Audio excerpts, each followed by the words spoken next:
I am Nathaniel P Hoot-Whistle, and this morning I stepped out beside my bar to grab my paper, and I heard this voice behind me, and it was like, "Hello, Nathaniel." I thought, what the hell is that, son? What the hell kind of voice is that? And then I turned around, and I realized it was my grandpa. He'd come to see me. And he was standing there, clutching a bowl of tomato soup in his hands, piping hot tomato soup, and the steam was rising off the soup.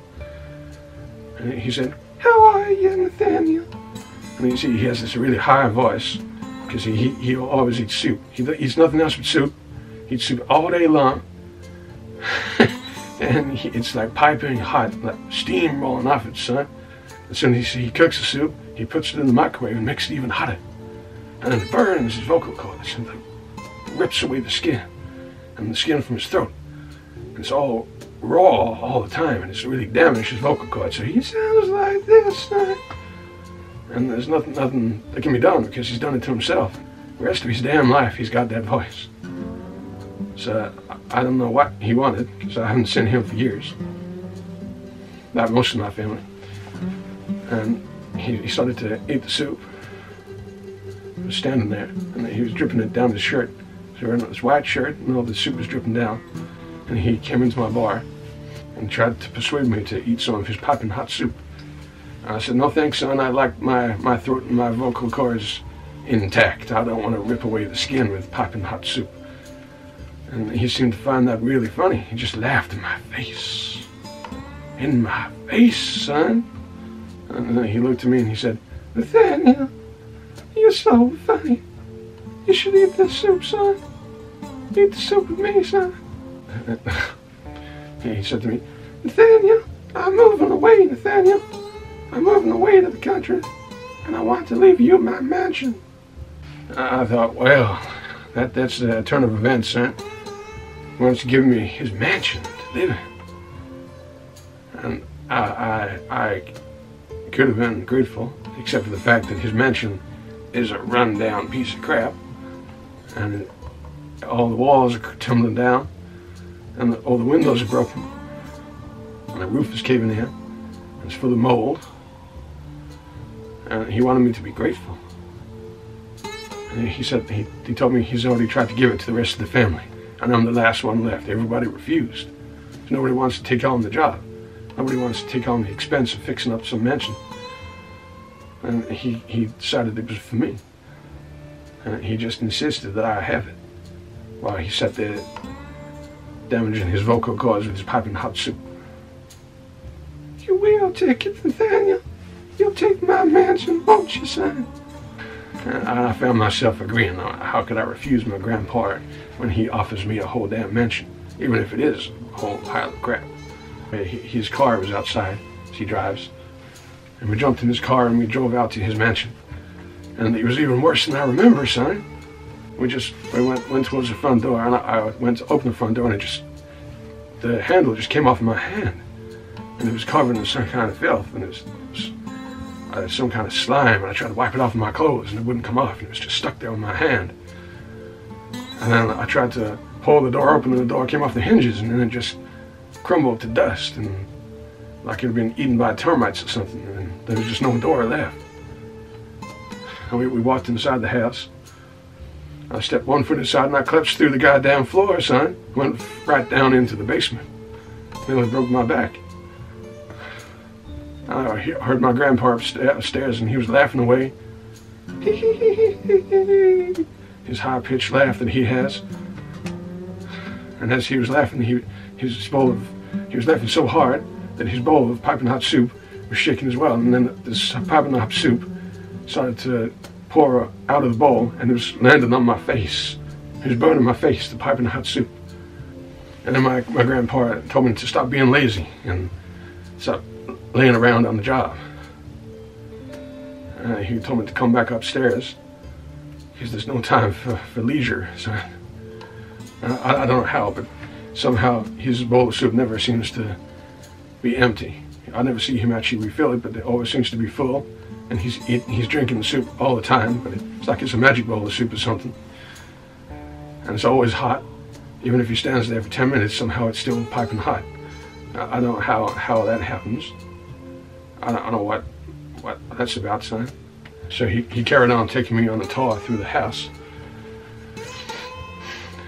And he showed me the kitchen. And the kitchen was covered in mold. There's mold everywhere, son. And all the food was rotten. And it had loads of fruit in there, and that was all covered in maggots and some kind of bugs.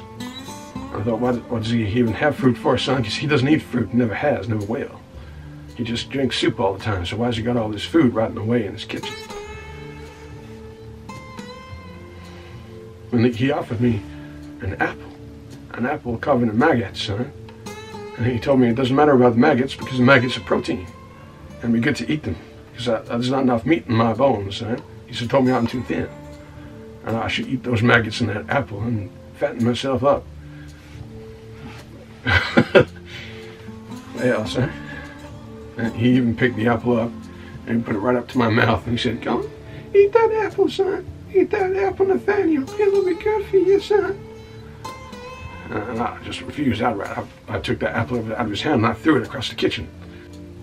And what I didn't realize at first was, because as he put that apple up to my face, some of the maggots fell out onto my clothes, and I didn't realize they were there, and they were crawling around in my shirt. And my grandpa started laughing, and I didn't know why.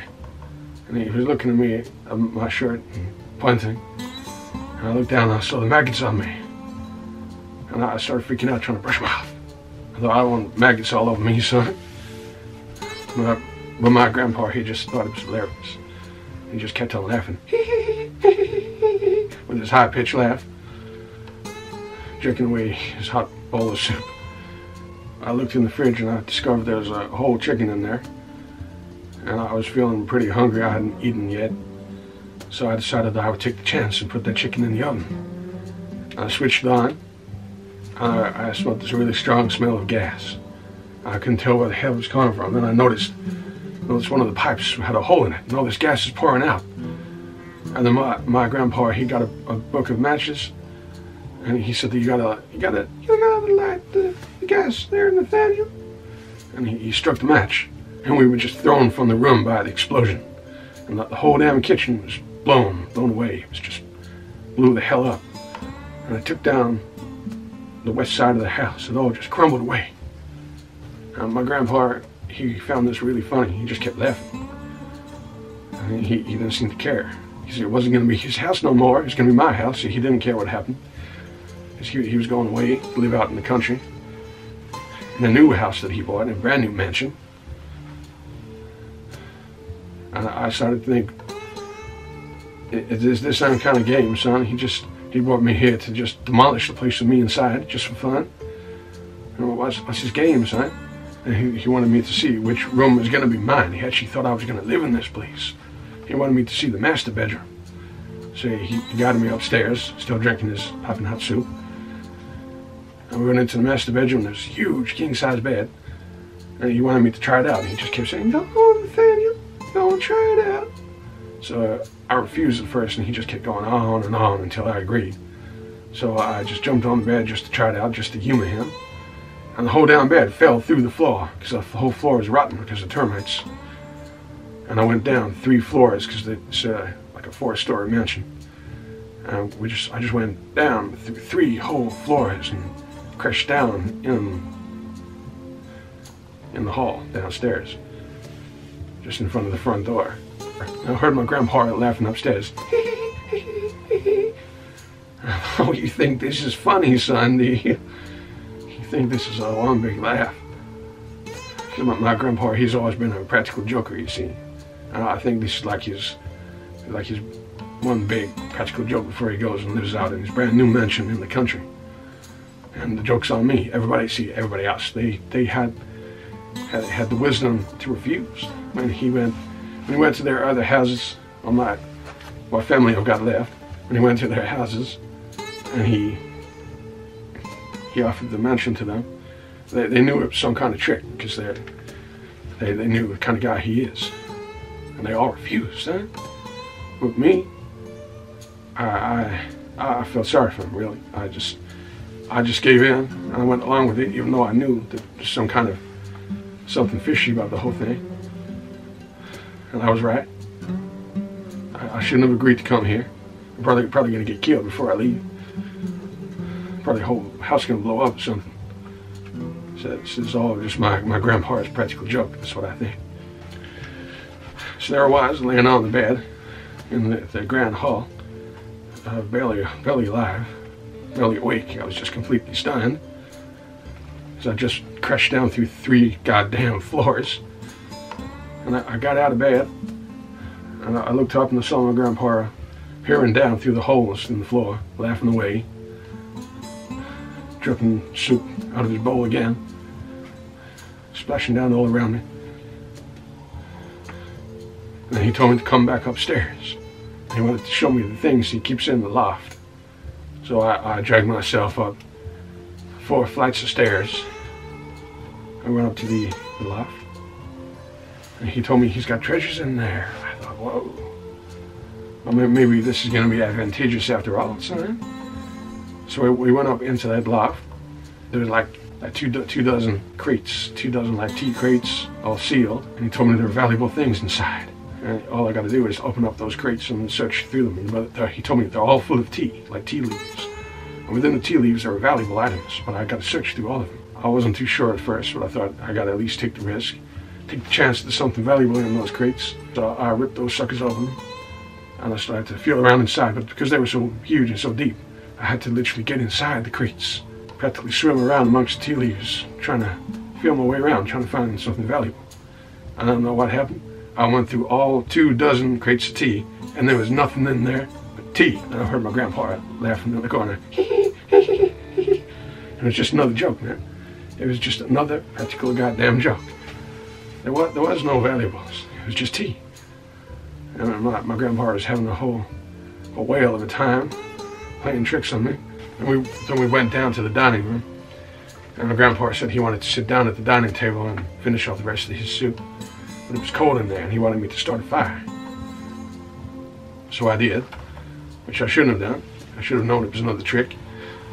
I went over to the fireplace, and I started to gather all the things to start a fire.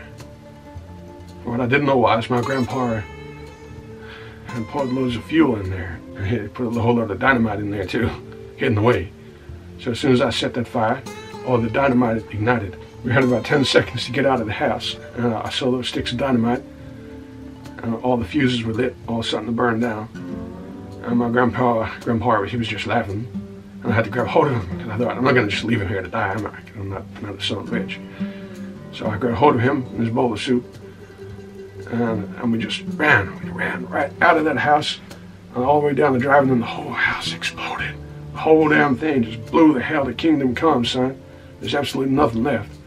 And all the way, the house is made of wood, so the house just splintered. Thousands of fragments of wood just shot out in every direction. I'm surprised we weren't killed. We were thrown to the ground by the explosion. And my grandpa picked him up off the ground, and he just kept laughing, son. This was so much fun to him. He played this giant trick on me, and he absolutely loved it. He just kept laughing and laughing and laughing away. I should have been angry. I really should, but I saw the look of delight in his face, and he just looked so happy. And I didn't have the heart to have a go at him, so I just thought I'd just let it be. And then something occurred to me: with the house gone, I can rebuild. I got all this land now. The house is gone, no mansion there. All I got to do is clear away the rubble, and I can build something. I can build my own mansion, my own brand new mansion on this land. I can be like Lord and Manor. I own all those businesses down my street, and now I'm going to live in a mansion, my own mansion that I'm going to have built myself.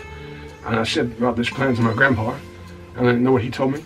He said, Nathaniel, you don't own the land, son. He told me, I do not own this land. The land belongs to somebody else. So he had given me the mansion, but didn't tell me that the land belongs to somebody else. And he actually paid rent to the landowner to keep his mansion there. So I got nothing. I got no land, and I got no mansion. It's just rubble. And then he told me it's up to me to clear the rubble away. Otherwise, the landowner is going to start charging me for every day the rubble is left behind. And that's all down to me. And then my grandpa started laughing. He laughed so damn hard I thought he was going to be sick. I thought, well, that's my family for you. That's the kind of people they are. That's who they are, son. Just assholes and practical jokers. And gold diggers.